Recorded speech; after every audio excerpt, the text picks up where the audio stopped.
Untuk kesempatan hari ini saya akan mempresentasikan hasil laporan saya atas nama Muhammad Akil Muhaimin, NPM 2013-02-0043-1C.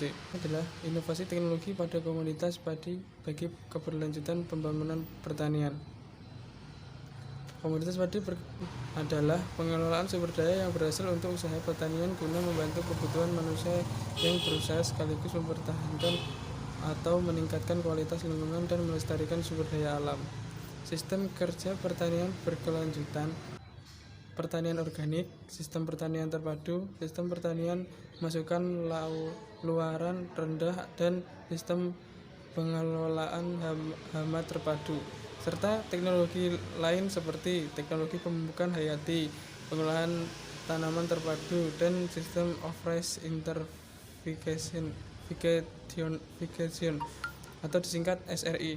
Penerapan teknologi pertanian berkelanjutan pada lahan sawah telah memberikan hasil positif, terutama dalam peningkatan pendapatan petani karena adanya nilai tambah produk atau beras hasil dari pertanian yang mengurangi atau bahkan tidak menggunakan bahan-bahan kimia. Inovasi teknologi pertanian bagi kemajuan dan pembangunan pertanian berkelanjutan. Yang pertama adalah revolusi hijau. Revolusi hijau adalah program intensifikasi usaha tani khususnya padi sebagai makanan pokok, terutama diprioritaskan pada pemakaian benih varietas unggul, pupuk kimia, dan obat-obatan pemberantas hama dan penyakit guna mampu menghasilkan produktivitas padi yang baik yang tinggi, termasuk juga dukungan irigasi. Kebijakan pemerintah saat itu secara jelas merekomendasikan penggunaan energi dari luar serta didukung dengan pemberian subsidi harga pupuk dan obat-obatan sehingga sangat terjangkau oleh petani-petani kecil melalui penerapan teknologi revolusi hijau. 2. Teknologi pasca panen padi. Pengertian pasca panen padi hasil pertanian adalah tahapan kegiatan yang dimulai sejak pemungutan atau pemanenan hasil pertanian yang meliputi hasil tanaman pangan, hortikultura, perkebunan, peternakan, dan perikanan sampai siap untuk dipasarkan. Hasil utama pertanian adalah hasil pertanian yang merupakan produk utama untuk tujuan usaha pertanian dan diperoleh hasil melalui maupun tidak melalui proses pengolahan. Adapun yang dimaksud dengan penanganan pasca panen adalah tindakan yang disiapkan atau dilakukan pada tahapan pasca panen agar hasil pertanian siap dan aman digunakan oleh konsumen dan atau diolah lebih lanjut oleh industri. Penanganan pasca panen hasil pertanian meliputi semua kegiatan perlakuan dan pengolahan langsung terhadap hasil pertanian yang karena sifatnya harus segera ditangani untuk meningkatkan mutu hasil pertanian agar mempunyai daya simpan dan daya guna. 4. Cara kerja sistem SRI. Cara kerja sistem SRI. Langkah pertama, persiapkan pembibitan menggunakan metode dan sarana yang tersedia. Benih direndam dalam air selama 24 jam dan diinkubasi dalam lab selama 24 jam sebelum disemai di persemaian kering. Pembibitan seperti tanam ini membantu biji berkecambah lebih cepat. Menabur benih dapat dilakukan dengan berbaris atau acak. Langkah kedua, bibit padi dengan 2-3 daun siap ditanam. Cabut bibit dengan hati-hati beserta tanah atau medianya dengan menggunakan sekop untuk menghindari trauma pada akar. Gunakan benda datar untuk membawa bibit ke lahan. Hindari kerusakan pada bibit yang masih lunak dan akar saat mengangkut dan jangan dibiarkan kering.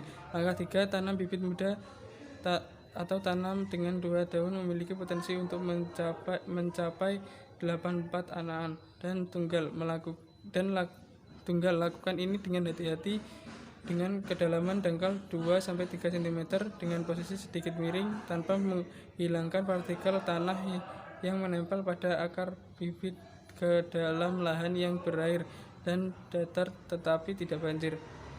Gunakan jarak di atas 25x25 cm antara bibit dengan menggunakan tali yang telah ditandai untuk mendapatkan jarak yang seragam. Ini bukan hanya akan menghemat jumlah benih yang dibutuhkan tetapi juga mengurangi kompetisi untuk nutrisi air dan sinar matahari. Ini akan memberikan banyak ruang untuk menyebar, menghasilkan banyak anakan dan penyagaan juga akan lebih mudah. Angka 4, setelah penanaman, biarkan lahan tetap dalam keadaan macak-macak setidaknya selama 12-14 hari.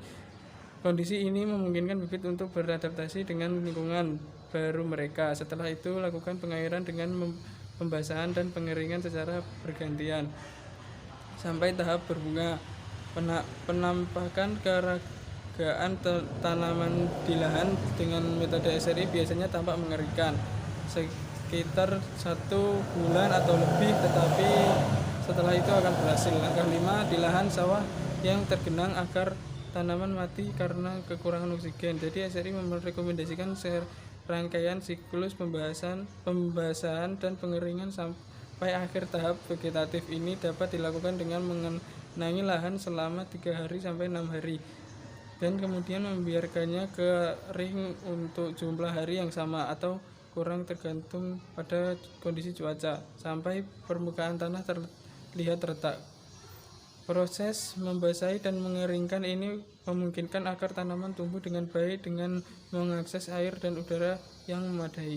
Ini akan menghemat air dibandingkan dengan metode konvensional dan menghasilkan pertumbuhan tanaman dan akar yang lebih baik di tahap reproduksi. Setelah berbunga, air harus dijaga dengan ketinggian sekitar 3-5 cm sampai 2 minggu sebelum panen. Meskipun untuk pertumbuhan akar yang lebih baik, pengairan berselang dapat dilanjutkan.